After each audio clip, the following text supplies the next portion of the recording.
Artinya pasal-pasal itu tidak tepat kalau saya kemudian mengedit, mengubah ya. Yang namanya penelitian itu Mas Roy, Anda kemarin sudah dilayangkan pertanyaan sebanyak 100 ya Mas ya? Lebih. 100 lebih, tidak ditahan? Enggak ditahan, alhamdulillah enggak. Ya. Bang Respon itu 157, saya di bawahnya dikit, saya 134. Tetapi ada juga yang lebih rendah lagi yaitu Dr. Tifa itu 86. Lega nggak ditahan? Ya sebenarnya sudah bisa diperkirakan, nggak mungkin dong nahan. Karena kan sebenarnya ada beberapa hal yang sebenarnya membuat satu tidak ditahan. Seperti statement Prof. Hipnu beberapa waktu yang lalu kan aturannya kan ada syarat objektif dan syarat subjektif. Kalau syarat objektifnya kan dapat ditahan atau tidak. Subjektifnya kan tergantung dengan penyidik. Nah penyidik kan kooperatif banget kemarin gitu. Jadi sebenarnya 100 lebih pertanyaan itu apa aja sih yang ditanyakan Mas Roy? Ya banyak, terutama adalah tentang misalnya adalah apa yang terjadi pada tanggal 26 Maret ya tahun 2022. Nah saya nggak ada di situ, jadi ya saya nggak usah jawab itu kan. Terus tanggal 22 Januari. Apalagi itu 26 Maret saya nggak ada. Kemudian riwayat saya, kemudian bagaimana penelitian saya ya tentang dulu apa pengalaman saya meneliti kasus. Nah saya kan cerita juga kan dulu bahkan jauh kira-kira 20 tahun yang lalu lebih. Saya kan juga meneliti rekaman suara antara Presiden Habibie dan Pak Andi Galip waktu itu Jaksa Agung. Kemudian saya juga meneliti, maaf nih harus saya sebut, foto dari mantan presiden kita Gus Dur dengan seorang wanita. Kemudian ada saya meneliti foto-foto soal meneliti video itu saya ceritakan. Nah terus pada saat kemarin ditanyakan juga nggak kepada penyidik kenapa Anda melakukan tuduhan ijazah Pak Jokowi ini dituduh palsu? Jadi itu saya letakkan pada awal ya gitu. Ketika kemudian saya dituduh dengan pasal 28. 32 dan 35. Sedangkan ini yang penting nih Pak Udri juga supaya semua pemirsa Kompas TV juga tahu ya, gitu kan saya nggak punya akun X, ya saya nggak punya juga YouTube.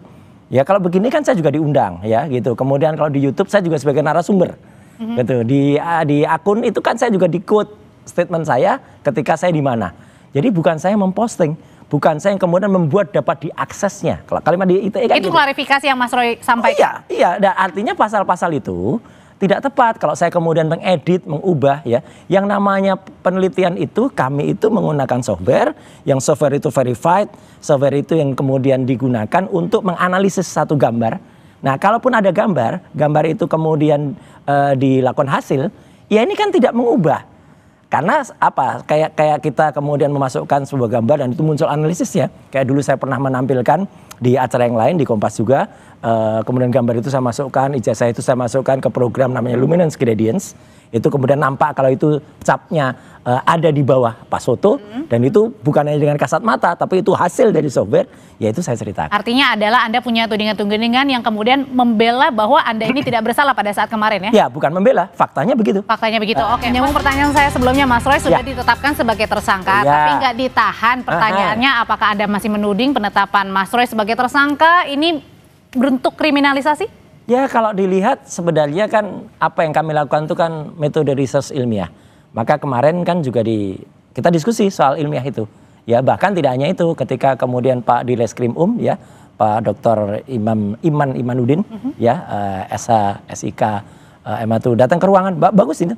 Jadi itu saya kira itu satu pola yang bagus ya. Jadi kalau semua yang diperiksa kemudian didatangi langsung oleh Dileskrim ya sama kayak yang beliau sampaikan di depan pada saat konpres bersama Pak Budi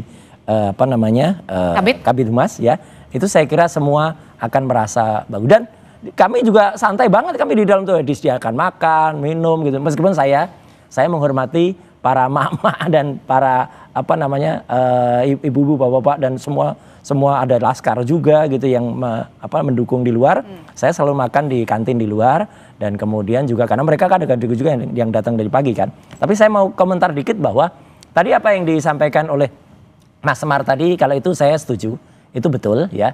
Memang saya nggak lihat Mas Semar ini, Mardiansah ini saya omong apa adanya, nggak lihat Mas Semar tuh ikut bareng-bareng dengan teman-teman lain yang pada dusak-dusak itu di rumah makan Handayani yang ada di Matraman. Itu nggak ada beliau. Jadi beliau betul dalam hal itu ya gitu. Kan di sana kan pada dusak-dusak termasuk di Diana yang mau ngancam buka baju itu ya, itu nggak ada. Nah, termasuk yang lucu Pak Arianto Sutadi juga ada di sana, itu kan juga aneh juga kan. Oke, tapi Mas Roy yang kita juga pengen tahu adalah siapa sih sebenarnya saksi dan ahli meringankan yang...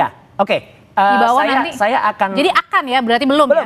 Belum. Ya, saya jawabannya kayak yang biasa bilang, akan atau sudah tapi belum. Oke, balik lagi pertanyaan saya, jadi gimana?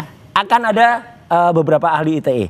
Ya, saya belum akan sebut namanya, ya, tapi saya akan sebut profesinya. Ya, ada ahli ITE, ada profesor ahli ITE, ada juga ahli teknologi, ahli IT, ada juga ahli bahasa, profesor ahli bahasa, akan ada juga ahli pidana. Ya, ahli pidana akan ada banyak nanti. Yang untuk mengimbangi bagaimana apakah pasal-pasal ITE itu ya yang kemudian itu yang dijeratkan kepada kami ya dengan 32, 35, kemudian yang 28 itu cocok nggak bagi orang yang misalnya tidak memiliki akun ya, kemudian kami dijerat ITE. Jangankan kita mentransmisikan atau mengubah, ya punya akun aja enggak, posting aja. Berarti tim akan diperkuat termasuk dengan memasukkan nama Mas Denny Indrayana. Oh iya, Profesor Denny Indrayana juga memang masuk ya. Terima kasih untuk Prof Denny. Termasuk juga yang sudah masuk kan sempat ada nama dari Pak Menkumham di era dulu ya, Pak Amir Samsudin. Itu ada, dan juga kemarin ada juga bagus. Terima kasih untuk pengurus pusat Muhammadiyah ya atas restu dari Pak Yusro Mukodas ya, Mas Gofari ikut juga. Jadi makin banyak. Kemarin aja juga dukungan dari teman-teman dari Pak Khalid Mikdar, nelayan dari PIK itu juga ada.